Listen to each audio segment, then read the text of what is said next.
দৃষ্টান্তমূলক শাস্তি না দেওয়া হয়, আমরা দেখতে পাচ্ছি এখনো তাদেরকে করা হয় নাই।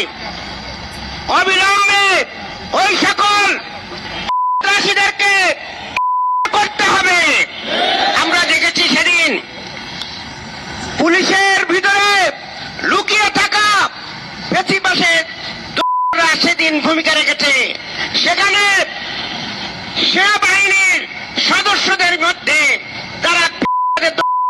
তারা নূর ভাইয়ের উপরে হামলা করেছে।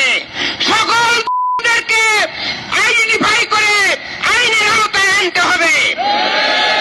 সংগ্রামী ভাই এবং বন্ধুগণ, আর একটা বিষয় হচ্ছে সংস্কার ছাড়া কোন